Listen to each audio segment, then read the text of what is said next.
And she's like, Tamara, you're leaving. And I was like, bitch, okay, bitch, like, let's leave, okay? So me and my cousin, we get into the car. My grandpa takes our phones. But before we get into the car, the whole office already knows, so they're looking at us. We're happy as hell because we get to leave school early. And they're looking like, oh my God, they don't know yet. They're all staring at us weird. I'm like, what the fuck is they staring at? And so my grandpa was like, give me your phone. And I was like, what? And he's like, give me your phone. So he took our phones and we went home. And I walked in and you kind of felt this energy of absence. But I wasn't thinking. I was just happy I didn't have to go back to school. My grandpa was like, we're going to go see your mom first. And then we're going to go see your cousin. So my mom's best friend is there, and she's taking care of the kids because, like I said, my mom has a home daycare. She's crying, and she's on the phone, and there was one kid, I will never forget her. Her name was Michelle, and she was one of my my favorite kids at the daycare, like literally like my little sister. Like I loved her. And so my mom's best friend's on the phone like, hi, can you guys come get Michelle as soon as possible? It's been an emergency here at Bright Star, and I need you guys to come get her. So I'm like, what the hell is going on? Like, y'all tripping, like, type shit. So we get into my mom's car and we drive to the hospital. And my dad, he sits us down, and it's like the hospital, oh my God. The hospital has like this big open stage area. It's like the reception, and then it's like the stage area, but there's like no walls. Like it's just like an open like area with chairs and tables, like a stage. And we sit down, and he was like, how was y'all's day? And we were like, good. And he just said it. He was like, your mom died this morning. And I was like, I thought it was a joke because he just said it so blankly, like he didn't care. And I was like, what? And then my sister started crying, and then my Tiana started crying, and then my grandma was crying, and that's why I knew they had already knew, and they was just waiting until we got to the hospital. I don't want no tears to fall down my face. And they was just waiting until we got to the hospital.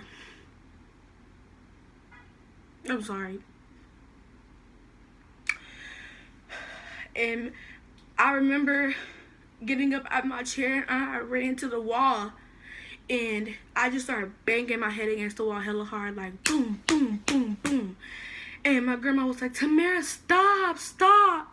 And she grabbed me, and she was just holding me, and I didn't know what to think. I didn't know what to do. I didn't know what to say.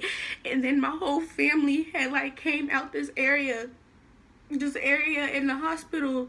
They had all, like, it was a big group of people. They had all turned the corner, and that's how I knew she was really gone.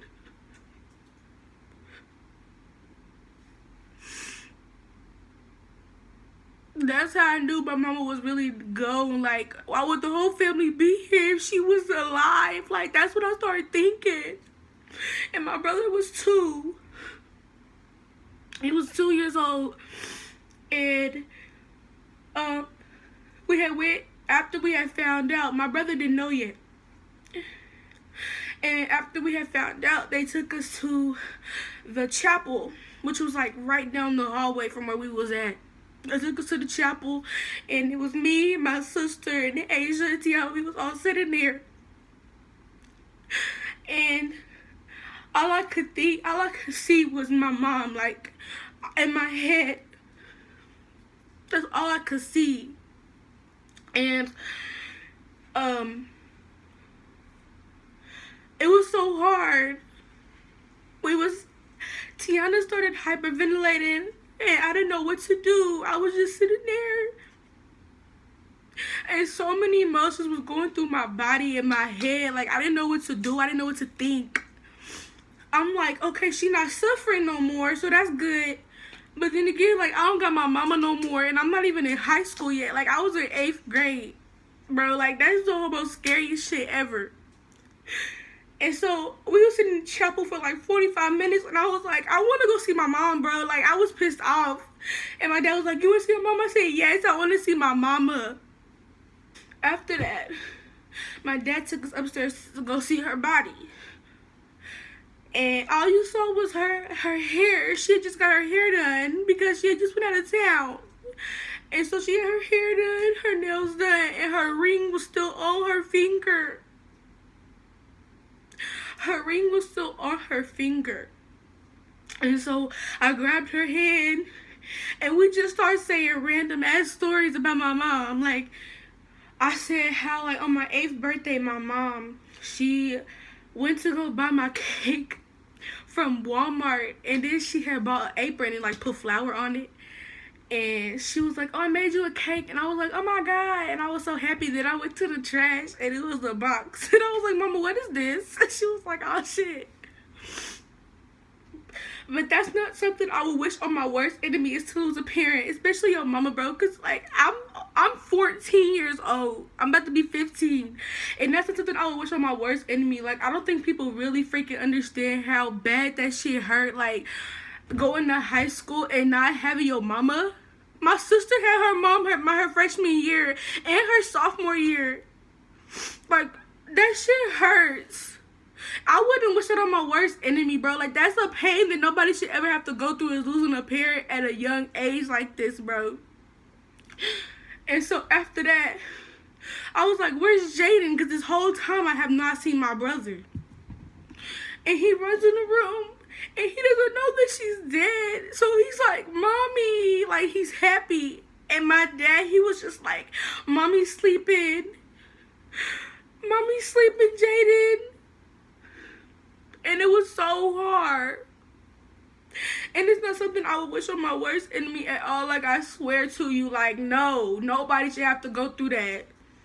Ever. That was the hardest day of my life, bro.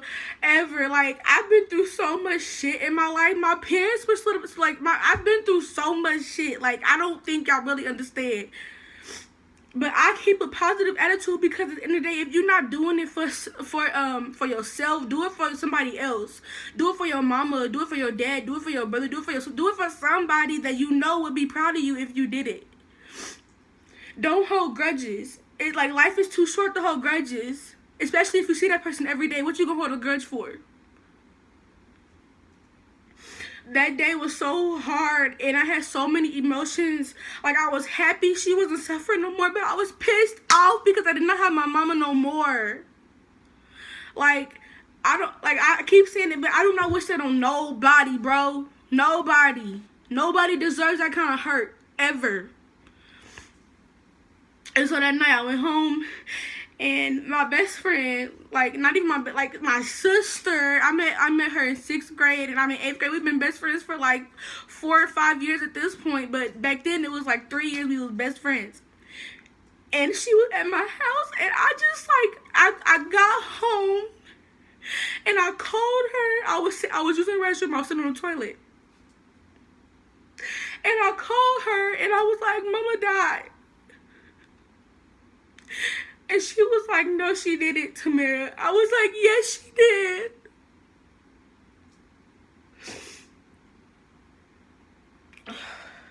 I was like, yes, she did. Yes, she did. And she was like, Timara, stop playing with me. And I was like, I'm not playing, Juliana. I just left the hospital. And so she hung up the phone, and I just started bawling, like, literally peeing and crying at the same time. And like 5 minutes later, her mom called me. I call her my mom too. But her mom called me, and she was like, Timara, I heard what happened. Do you need anything? I said, I just want to see Juliana. And she was like, okay, we'll be over there in 5 minutes. Juliana came over there. I swear to God, Juliana stayed at my house for like 4 or 5 days. I didn't go to school for 2 weeks. And that was just like, that week went by so fast, and that day happened so fast. There was so many emotions. But what she died of was congestive heart failure. That's what she had. And she had a defibrillator, which is basically like a pacemaker. And she died once, and it brought her back to life, and then it didn't do it again. But that's like the type of hurt I don't wish on nobody ever, because if somebody told me that they lost a parent or their mom, like, that's just something nobody should ever have to go through, ever. And I have a friend, and her name is Kennedy, and she always asks me, how do you stay so happy, Timara? How do you stay so upbeat and happy about everything? And I was like, I have to make my mom proud. If you can't do it for yourself, do it for somebody else. And that's exactly why I keep my mom happy and keep her in my heart. Why do y'all think I wear this necklace every day? Like, it is something my mom bought me, and I wear it on my neck because it makes me think she's there. Like I said, life's too short to hold grudges. Life is too short to do a lot of shit. Like, appreciate your parents especially, because I know a lot of people that disrespect their mom, their dad, and the next day they're gonna be going, and they're gonna be looking stupid because they disrespected them and made them feel bad about who they were and what they were trying to do as a parent.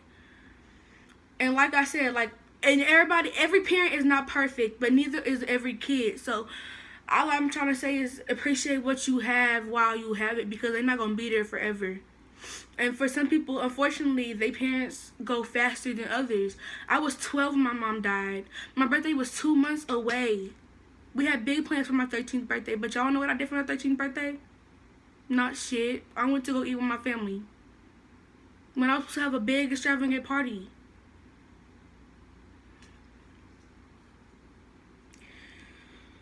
So, yeah, that's how my mom died. I get so many questions about it, and so many people ask me about, well, where's your mom? You never talk about your mom. Because I don't feel the need to. It's just gonna make me emotional, and I don't have time for that, honestly. But I chose to sit down and make this video because I feel like it's something that I should do. I wanted to do. I feel like I should have done. And so now you know, every emotion I felt, happiness, sadness, confusion, worry, like, I felt every emotion you can possibly think of. I promise you. I was happy because she wasn't suffering no more. She wasn't sick no more. And I was sad because I have to go to high school without a mom.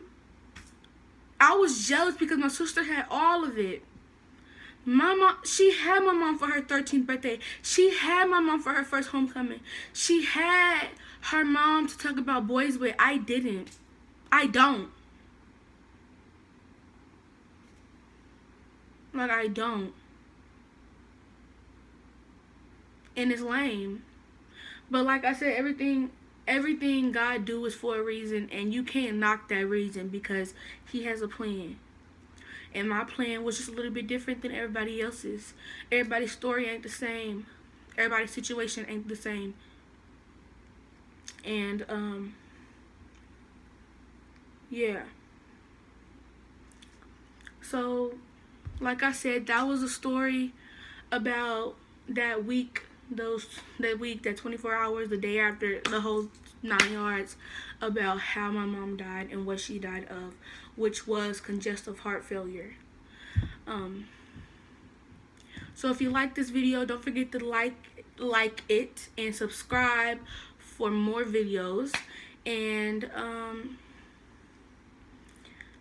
appreciate what you have. Leave a comment down below about what you're thankful for and what you don't ever want to lose. Thank you guys for watching, and I'll see you guys later. Bye.